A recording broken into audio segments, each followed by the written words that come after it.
So this is lecture number 1 of this phase transformation in materials course. So these are the contents, and today basically we'll talk about some elementary things, which already we have discussed in physical metallurgy.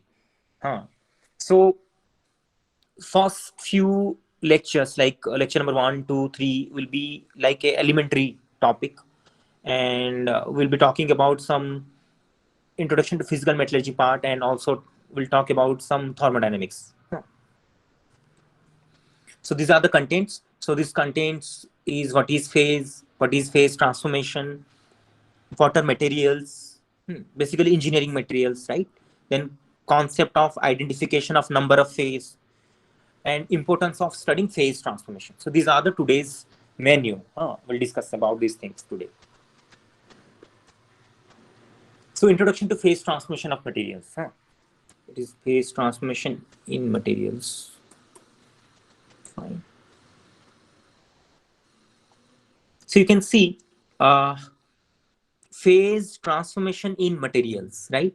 So we have 3 words. One is phase, one is transformation, one is materials, right? So what is a phase first? You people know already what is a phase, but let me again discuss this one. What is a phase? So phase is something which is physically distinct, chemically homogeneous, and mechanically separable part of a system, right? So phase will be present in a system, and that phase should be physically distinct from others. It should be chemically homogeneous, and it should have a mechanical boundary, right? Suppose I'm talking about a particular alloy. Let it be an alloy, alloy system, you can say, or an alloy. That alloy may have a single phase. That alloy may have a 2 phase, or it may have a mixture of phases, 2, 3, 4 phases, maybe, right? So if you carefully look, the phase you are defining means that should be physically distinct from other phases that looks different. Maybe under a microscope, maybe under a electron microscope, maybe under a optical microscope, or maybe any other microscope, it will be looking different from other phases. You can easily distinguish this is one phase, that is one phase, that is one phase, right? Similarly, they should be chemical homogeneous. Each phase should be chemical homogeneous. If you measure the composition, it will be uniform, right? And they should have a mechanical boundary, that if you have 2 phases together, you'll see that they have a mechanical boundary. They can be easily separated from one another, right? So best example I can take is, for example, take H2O, fine? So H2O is a single component. It has 2 atoms of water, hydrogen, and 1 atom of oxygen. It is a single component, right? But if you vary the temperature, right? Like you start from minus 10 degree and you are going to up to 100 degrees centigrade or 150 degrees centigrade, you are varying the temperature of H2O. You'll see that H2O at minus 10 will be in solid. So this is one of the phase. And the moment you go above 0 degree centigrade, like 1 degree or 2 degree, it will become liquid, right? So liquid is another phase. And the moment you go to 100 degrees centigrade or above 100 degrees centigrade, you will get the vapor of H2O. So it is a gas phase. So it is another phase of H2O. So H2O have 3 phases here: solid, liquid, and gas. And this is coming out if you change the temperature. So single component may have different phase: solid, liquid, and gas. So this kind of classification of phase is on the basis of the state of H2O. So one state is solid, one state is liquid, one state is the gas, right? Then another example, suppose I will take like I'll take Dettol. You all have seen the Dettol, right? So if you add Dettol into the water, H2O, liquid H2O, right? So what will happen? It will completely mix with this Dettol, will completely mix with this H2O, right? You cannot see where the Dettol is, where the H2O is. They are completely mixing with one another, right? So this will become a single phase now. Earlier you have one component H2O, one component Dettol. The moment you are mixing Dettol with H2O, it becomes a single phase. These two components become, this is now a single phase, but components are two. It is okay. But if you take, I'll give an industrial example. Huh. If you're working in industry, like you are operating blast furnace, for example, blast furnace is a furnace which gives us pig iron, impure form of iron, molten impure form of iron, pig iron, and also it gives us a product called slag, which you'll study in this unit process of extraction. So both slag and this hot metal, which is pig iron, both are in molten state. Both are in liquid state now, but they never mix. If you mix slag and metal, they again separate into two layers after some times. So one, you can completely distinguish, one is molten slag, one is molten metal, right? Both are in liquid state, right?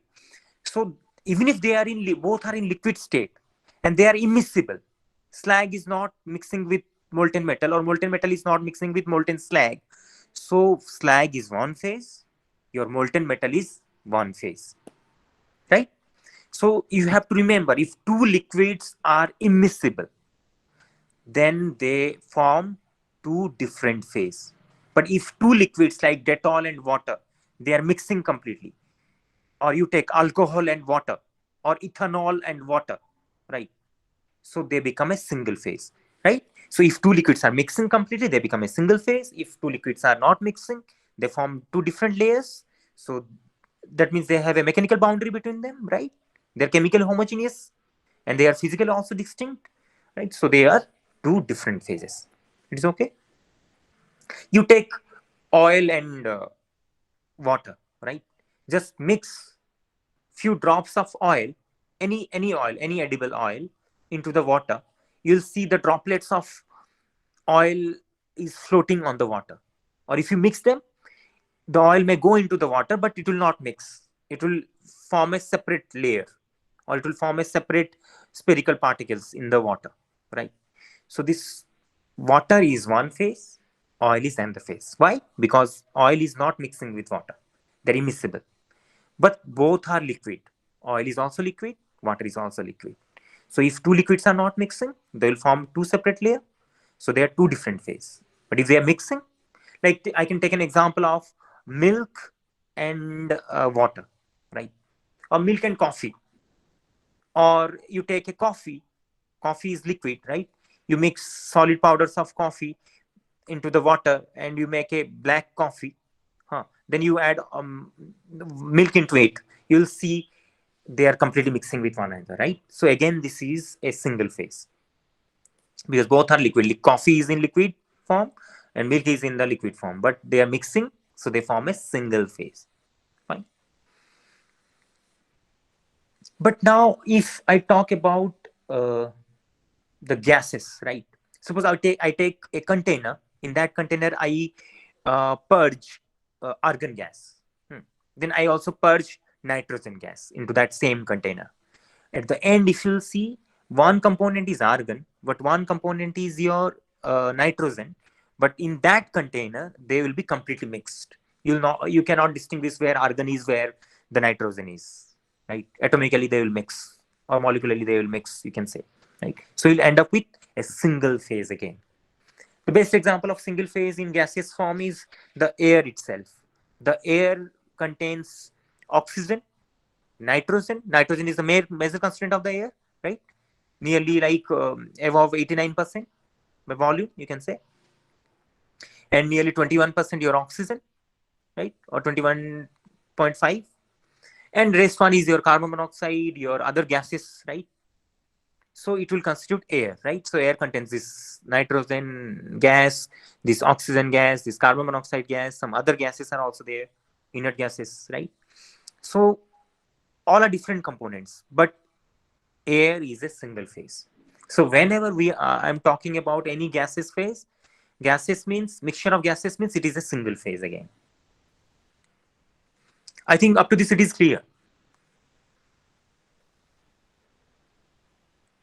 Yes, sir. Yes, sir. Yes, sir. So now moving into the solid. Moving into solid. So best example I can take is the plain carbon steel. Can anybody answer me at the room temperature? What are the phases present in the plain carbon steel, or what are the micro constituent? You can say if it is a plain carbon steel.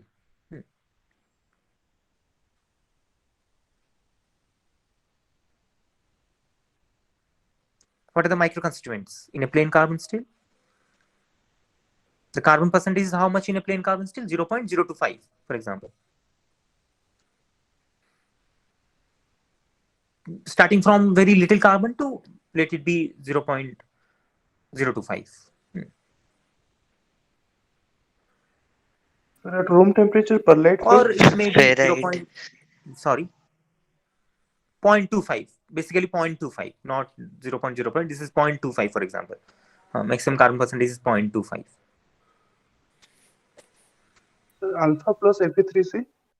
Alpha plus Fe3C. It is a phase. It is not a micro constituent. You will be having a mixture of things, right? You will be having ferrite and perlite. Just remember the iron carbon phase diagram.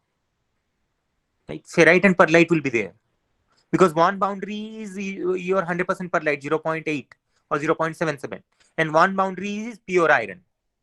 Pure iron is also called as ferrite sometimes, right? So you'll be having ferrite and perlite both. So here, if you look into the phases, so one phase will be your ferrite alpha, right? And one phase will be your cementite, because perlite also contains ferrite and cementite. It is okay. So your micro constituent is ferrite and perlite, but your phase is ferrite and cementite. So now you have a solid that is plain carbon steel, that is an alloy of iron and carbon, for example. So component is two. One is carbon, one is iron. But if you look into the phase again, the phase is two also. One phase is ferrite. Ferrite is, you can say, it is a solid solution of carbon in alpha iron here, or iron, right? It is okay. And you have cementite. Cementite is Fe3C, right? So Fe3C is different, and your alpha is different, ferrite is different, right? Fe3C contains different carbon amount, and alpha iron, this ferrite, have different amount of carbon, right? So here, one thing I am mentioning, just have a look. Fe3C is orthorhombic, right? The crystal structure of Fe3C, cementite, is orthorhombic. And what is the crystal structure of ferrite? BCC. BCC. BCC. Very good. So ferrite is BCC, body centered cubic crystal structure, but cementite is orthorhombic. So now what is happening? Both are solid. Ferrite is solid, Fe3C is solid, right? And they are present in a solid steel, right? Alloy of iron and carbon. But what is different? Different is the crystal structure is different. One is orthorhombic, one is body centered cubic. So that means ferrite is one phase, cementite is another phase. It is okay. And if you see the composition also, if you carefully look at the composition, carbon concentration is different in Fe3C, right? And carbon concentration is different in ferrite. The maximum solubility of carbon in ferrite is how much?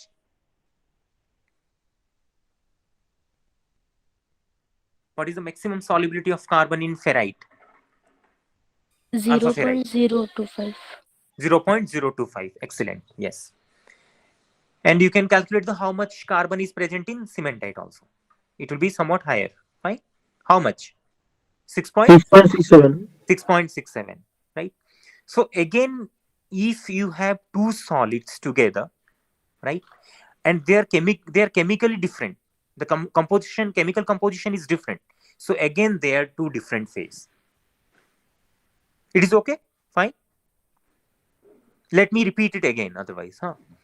If you have a solid system, and you have two things, and these two things are of different chemical composition, or these two things are of different crystal structure, so then these two things are different phase. They're not single phase. It is clear, I think. Yes, sir. Right? So the first thing I told, different state of matter may be one phase, solid, liquid, and gas. Or if you are talking about liquids, if two liquids are mixing with one another completely, they're miscible, they form a single phase. But if two liquids are not mixing, they're immiscible, they form two different phases. Right? And about gases, if you take a mixture of gas, they form a single phase. You can take any number of gas. You're taking argon, nitrogen, methane, for example. They form a single phase. Right? For example, let me talk about this is, suppose, for example, CNG, or this is suppose liquid petroleum gas, LPG, the gas which you are using. That is a mixture of, suppose, methane and ethane, or propane and ethane, right? So propane is one, ethane is one, for example, and you are mixing, so they are single phase now. It is okay. And if you're talking about solids, like basically in alloy systems, if you have two different things, and these two different things have different crystal structure, or these two different things have different chemical composition, so they are not single phase, they are different phase. It is okay up to this?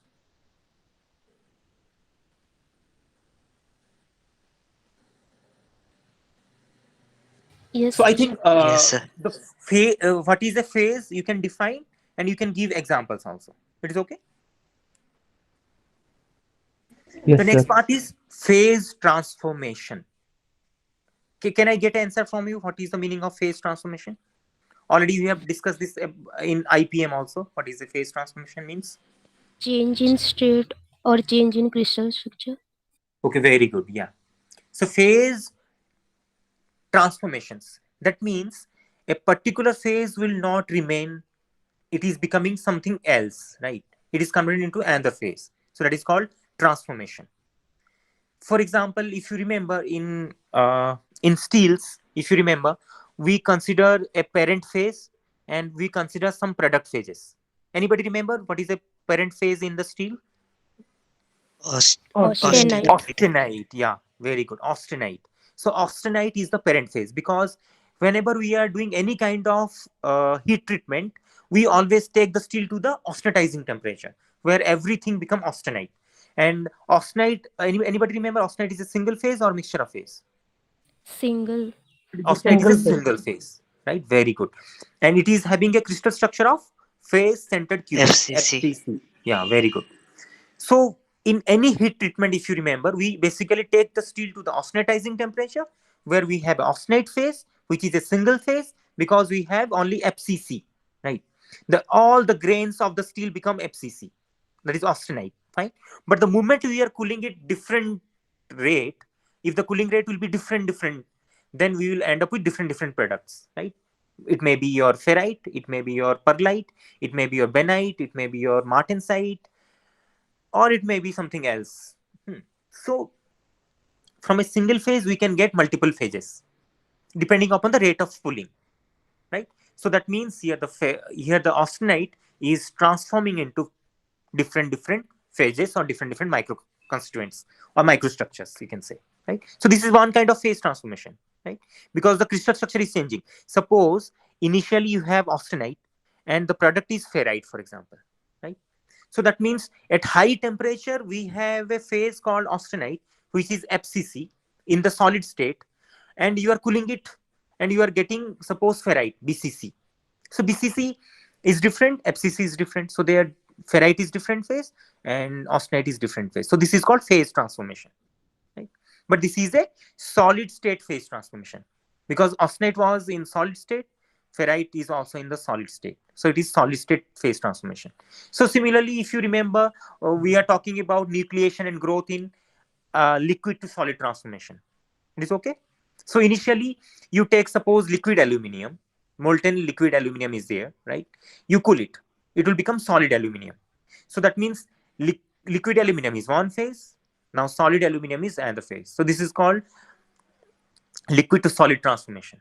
Or suppose you are melting the solid aluminum, and at the 660 degrees centigrade, you get molten aluminum, right? So there is again phase transformation, solid to liquid, right? Some people call phase transition also. Huh?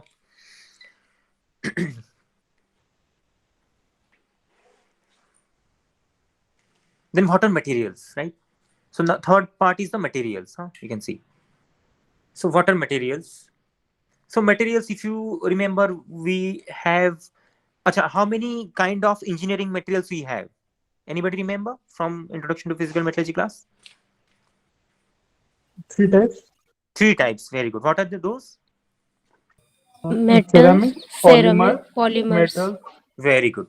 Metals, ceramics, and polymers. Or you can say metals and alloys in one category, and the category is polymers, and the category is ceramics. Fine. And you know why they are different. They are chemically different. Their bonding is also different. If you remember, the bonding in them is different. They are chemically also different, right? So these are the 3 classes of engineering materials: ceramics, polymers, and metals, right? But since we are metallurgists, we will basically deal with metals. So in subsequent lecture, we'll be talking about phase transformation in alloys or phase transformation in metals. Anybody remember any kind of phase transformation in metals from the IPM?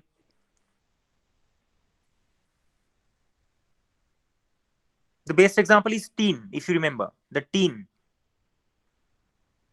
right? Tin above 13.2 degrees centigrade and tin below 13.2 degrees centigrade. What is happening to the tin? So BCD to diamond cubic structure. Yeah, very good. There is a change in the crystal structure is happening, right? So diamond cubic tin is one phase, and the one is what you told, tetragonal. Yes, BCT, body sediment tetragonal. Yeah, body solid tetragonal is another phase of tin, right? One is called gray and one is white, right? Anyways, so this is one of the example. Anything else you remember? If you take a pure iron, right? If you take a pure iron, then pure iron at different temperature have different crystal structures, right? Pure iron in the room temperature is BCC, and at an intermediate temperature it become FCC, and at a high temperature again it become BCC, right? So that means iron at different temperature have different phases, you can say, because of different crystal structures. Okay, but if you talk about steel, then you will end up with different compositions and different crystal structures both. You understood my point? Yes, sir. And if you remember, we can have different materials also, if you composites or hybrid materials. Huh?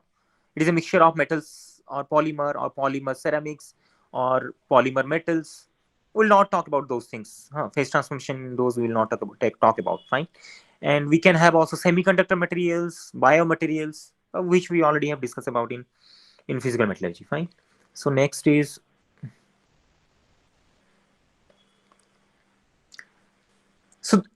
this slide. Basically, look at this slide. This slide will make you clear about how many phase you have in different materials. Huh? So this is materials, and this is how many phase: single phase or multiple phase or mixture of phase, right? So first one is pure metal showing allotropism. Anybody remember what is allotropism?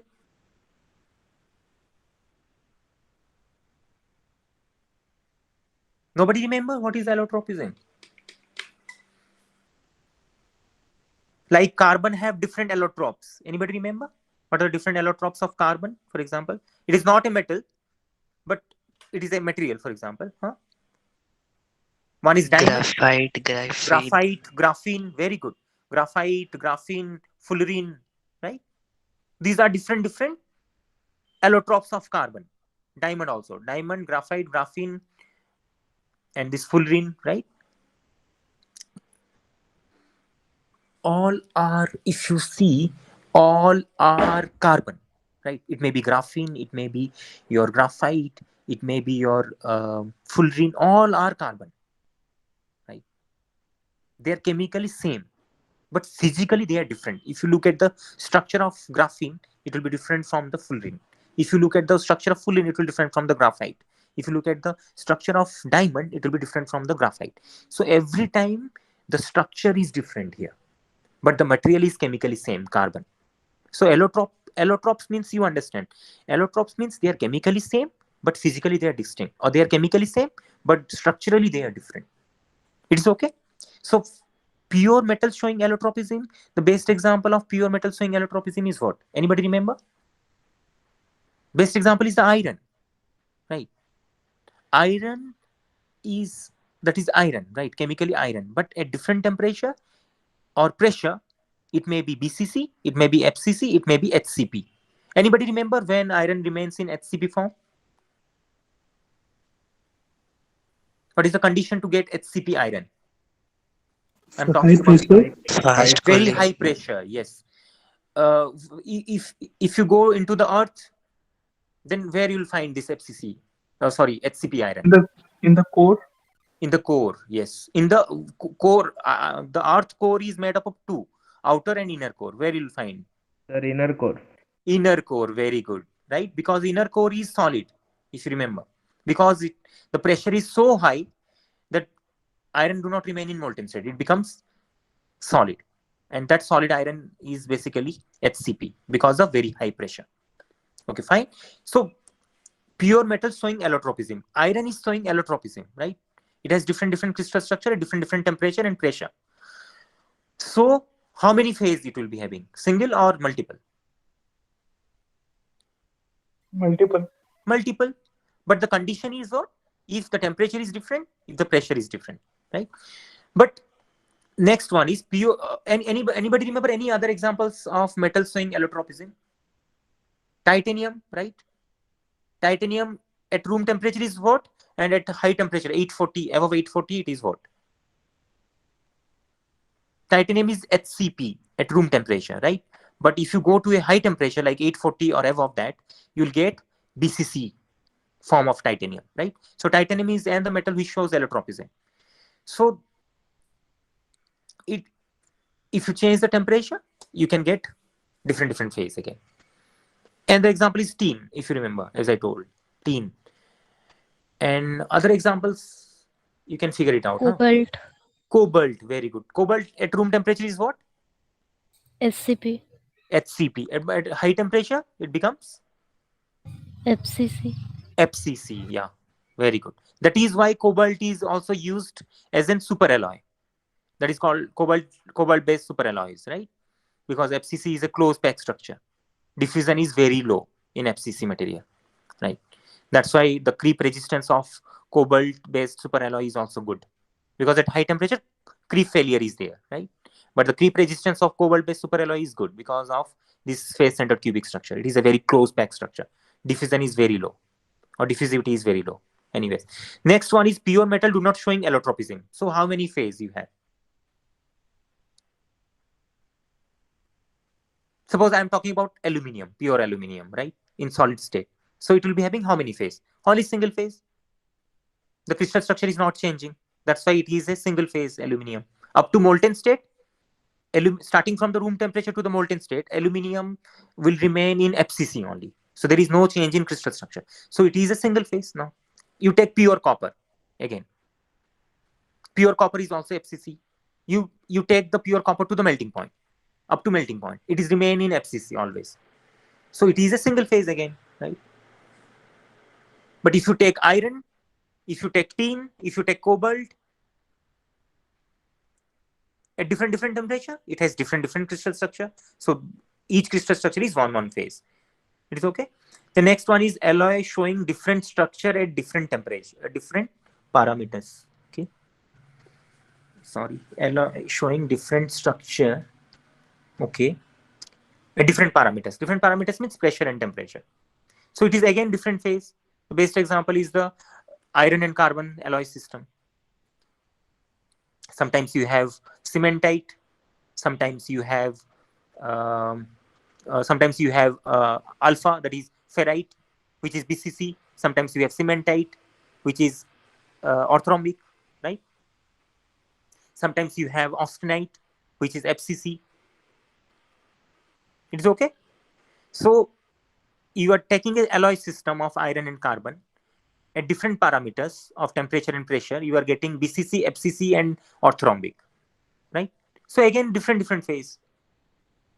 Similarly, alloy showing different compositions at different temperature. Again, you will be end up with different phase, right? You have same alloy system of iron and carbon, for example, but a different composition. You have different phase, right? At 6.67, you will get this cementite, but below 6.67, at a very low carbon concentration, you will get ferrite, which is BCC. Next is two different gas together. So how many phase you will be having? Two different gas together. Single phase. Single phase, right? Then lots of gases together, like air. Again, single phase. Two miscible liquid together. How many phase? Single phase. Single phase, again, very good. Two immiscible liquid, like slag and metal, as I told. Molten slag and molten metal. Again, there's different phase because they are immiscible. Then different state of matter for single component system. Again, different phase like H2O. I have given you an example of H2O, right? I think now it is clear how you can distinguish different phases. Yes or no? Yes, sir.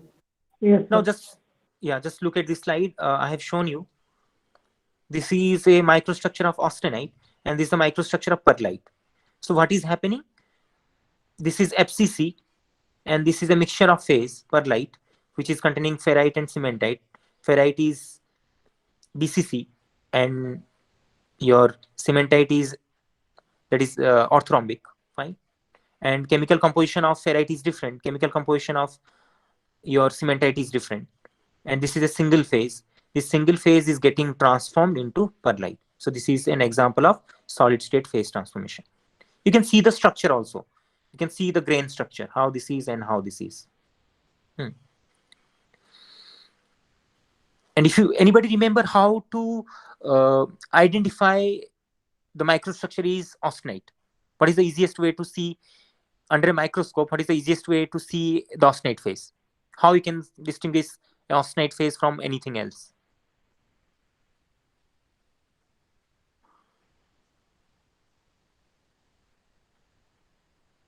Grain boundary.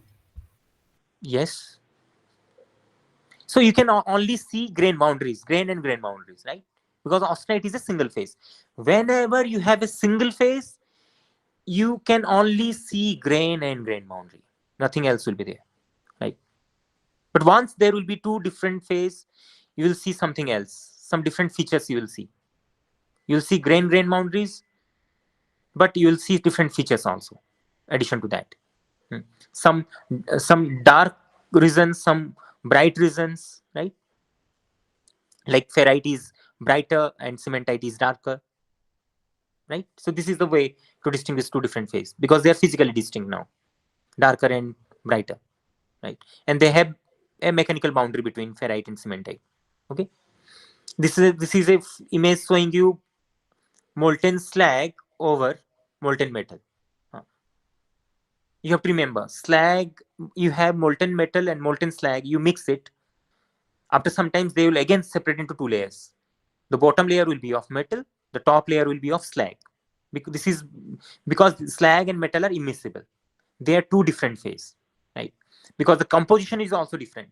If you carefully look at the composition of metal, they contain elements, pure elements, right? If you check the composition of slag, it contains oxides basically, or sulfide. Basically oxides, some minor amount of sulfides will be there, some amount of silicates will be there maybe, right? So basically slag is a molten mixture of sulfides, oxides, like this.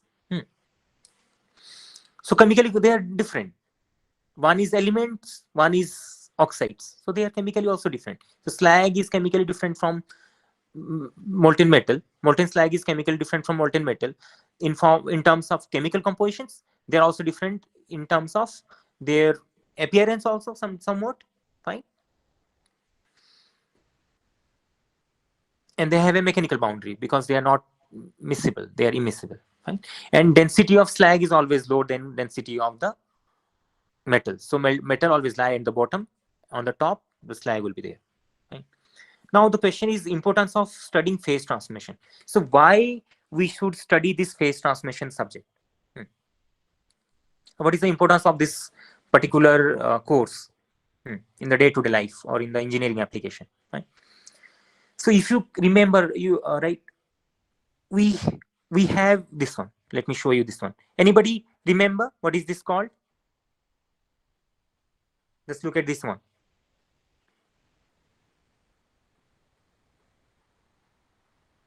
Tetragonal. Yeah, the structure is a tetrahedron, right? The structure is a tetrahedron, right? 1, 2, 3, 4 faces are there. Tetra means 4. Hedron means face, right? So this is one face, this is one face, behind there is a face, and bottom part is one face. But this is what exactly? You can see what is written over here. Processes, structure, property, performance. Anybody remember what is this called? Material tetrahedron. Some people call tetrahedron in material science or materials engineering. Or some people call material tetrahedron. Right? So this is very crucial. The final part is this one, performance. Just have a look. Performance. So performance of any material, any engineering material, it may be polymer, it may be ceramics, it may be metals or alloys, any materials, or it may be composite, it may be any semiconductor materials, it may be biomaterials. So performance of any materials depends upon its property, right? And that property, that means on the basis of the property, the performance will be different. How a material is performing, it will be affected by its property, right? Suppose you are using a material at a very high temperature. So what kind of property you need? Can anybody justify this one? If you are dealing at a very high temperature, so what should be the property in the material? Should be FCC. Yeah, that is, forget about the structure now. I'm talking about the property. Anybody remember how many properties we have? We already have discussed about the properties in the IPM. What are the different properties? Strength. Yeah, Structure strength is one toughness. property. You can call mechanical property. That is one part. You can have electrical property, you can have magnetic property, you can have optical property, you can have mechanical properties, you can have deteriorative properties, right? Or chemical properties, you can say. You remember now what are the different properties? Mechanical properties is one part, which includes your strength, hardness, toughness, fracture toughness, right? And physical properties, basically the electrical conductivity or electrical property, magnetic property, optical properties, right? So the performance of any materials depend upon its properties, right? So for a high temperature applications, what should be the property in a material? The first important property is the chemical property or deteriorative properties, because at high temperature, what happens? Oxidation occurs or corrosion occurs, right? Basically oxidation. So the material should have good oxidation resistance. It is okay? Or you can say chemical properties, good chemical properties it should have. It should not get oxidized at high temperature. And second, and the important property is the creep resistance. Anybody remember the creep resistance? What is creep? Failure due to constant load. Failure due to constant load. Okay. Or you can say creep is a kind of plastic deformation, right? It is a permanent deformation. Creep is a permanent deformation which basically happens at elevated temperature when the material is at a constant load. And the yield strength, the stress acting on the material should be below yield strength, right? So you can simply say time dependent what? Deformation. Creep is a time temperature dependent deformation. It depends upon temperature and time. But there is a plastic deformation in the material. And finally, failure will occur, right?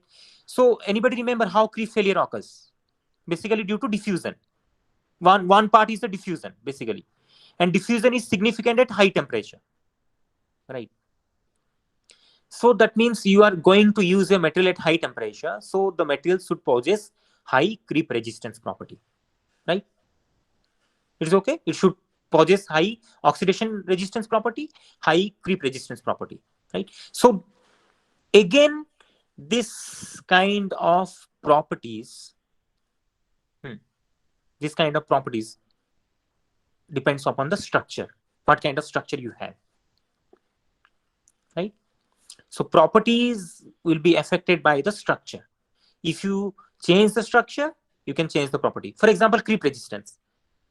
If you have BCC structure at high temperature, in other hand, you have FCC structure at high temperature. So which will provide you good creep resistance? FCC.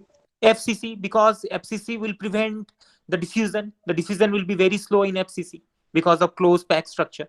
But BCC have an open structure. The diffusion will be easy, right?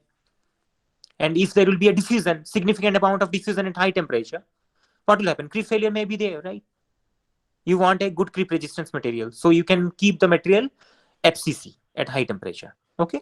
So that's why we are using super alloys. Those are made up of iron or cobalt or nickel, because in iron at high temperature, it is also FCC. Cobalt is at high temperature, is also FCC. And the nickel at high temperature also FCC. Right. So that means I can say that property is getting affected by the structure. Because of the crystal structure, the property is different, right? Similarly, suppose a low temperature applications.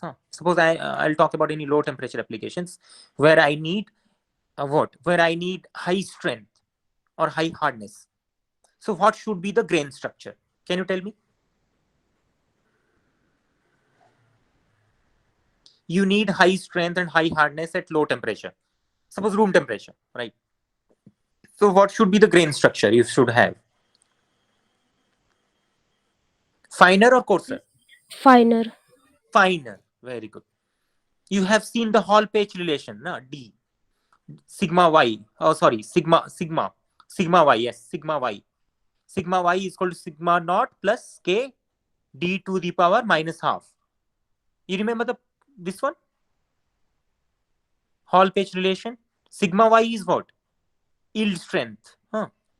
Yield strength of the material. Yield strength of the material is proportional to or it is inversely proportional to the grain diameter. Higher is the grain diameter, lower is the yield strength. That means coarser is the grain, lower is the yield strength, right? Finer is the grain, higher is the yield strength, right? So that means you are changing. You can change the grain structure, or you can modify the size of the grain, and you can change the property. That is mechanical property. That is the strength I am talking about. So property is influenced by the structure. It is okay.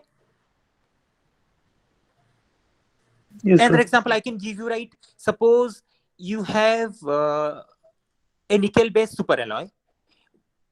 You have two nickel-based superalloy. One nickel-based superalloy is of single crystal. One nickel-based superalloy is a polycrystal.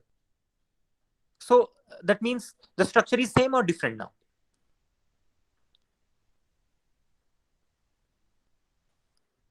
Material is same, nickel-based superalloy, but one is single crystal, one is polycrystal. So structure is same or different? So it will be different. Structure is different. So in which case you will get maximum strength? Single crystal, single grain of Single crystal. single crystal. Single crystal. What is the reason behind that? What is the reason behind this? Single crystal will be having maximum strength. Because it is completely Movement. free. No grade boundary. Low grain boundary? What you are talking about? If it is a single crystal, how the grain boundary will be there? Single crystal means it is a single grain. There will be no grain boundary. The entire material is made up of single grain. So how there will be a grain boundary, or low or high? Because it is free from all kind of lattice defects, right? A single crystal means it is a ideal crystal. It is completely free from any kind of crystal defects or lattice defect. If something is completely defect free, so it is a good. It is a good material, right? But polycrystal means there is grain boundary, there will be dislocations, there will be a lot of defects will be there. So it is weaker compared to the single crystal. You people got my point? So if you can change the structure, you can change the property. So single crystal will give you maximum strength. The mechanical property is good, but in polycrystal, the mechanical property is bad here. If I'm comparing this one, material is same, right? So that means again, property is influenced by the structure, right? And finally, if you carefully look, this one, processes. So structure will be influenced by the processes. If you adopt different process, your structure will be different. So structure will be affected by the different processes you are going to adopt, right? So what are the processes we can have? We can have melting casting. You melt and pour it into the mold, you can get a structure. You can go for mechanical working, you can go for rolling, you can go for forging, you can go for extrusion, you can go for deep drawing. So these are different mechanical processes. If you apply different mechanical processes, you can have different structures. For example, if you go for cold working and hot working, right?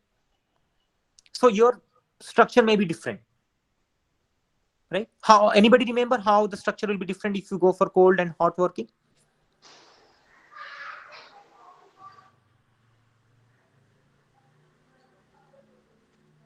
In which case you will get maximum strength, in cold worked metal or hot worked metal, or hot worked alloy or cold worked alloy? The strength will be higher in which case?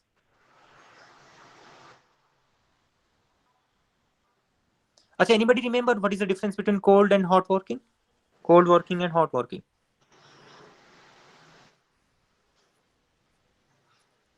It's basically construction of sheets in high temperature or low temperature. Okay, very good. That means you are going to do mechanical working at high temperature and you are going to do mechanical working at low temperature, Yes, right? sir. So that the difference is the recrystallization temperature. That is more important.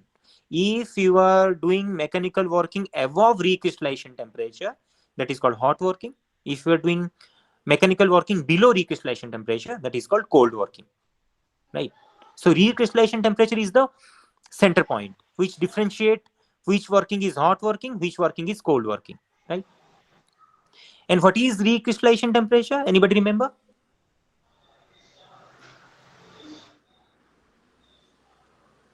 Recrystallization. Crystallization means formation of crystals or formation of grains. Re means again, right? So recrystallization means again new grains will come out, or again new crystals will come out from the initial material or from the initial grains, which are basically strain free. You have to remember. So what is recrystallization? Recrystallization is formation of new strain free crystals or formation of new strain free grains from the initial grains or from the initial material. It's called recrystallization. I think the answer is clear, right? And this recrystallization happens above a particular temperature, right? And to do recrystallization, you should deform the metal or alloy plastically first.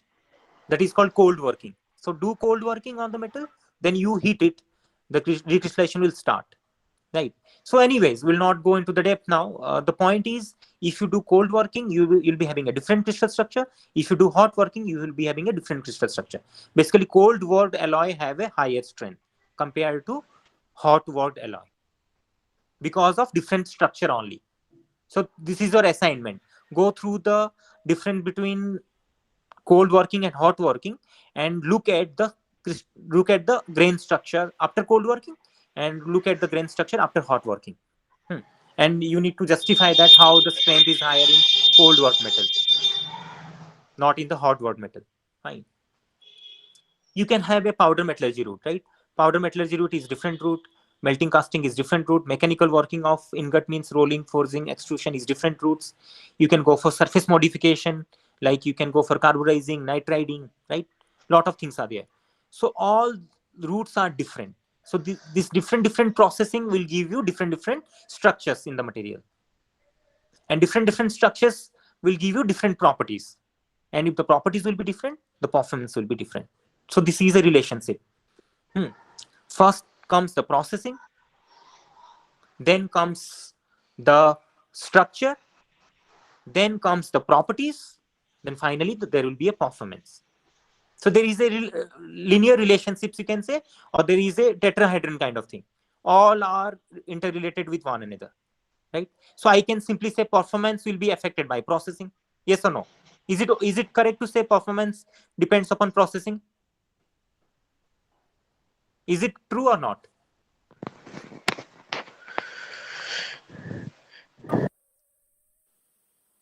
Can I say performance depend upon structure? Yes or no?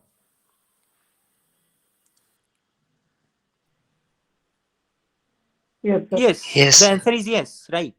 That's why it is in form of tetrahedron. Performance is affected by property. Property is affected by the structure. Structure is affected by the processing route, right?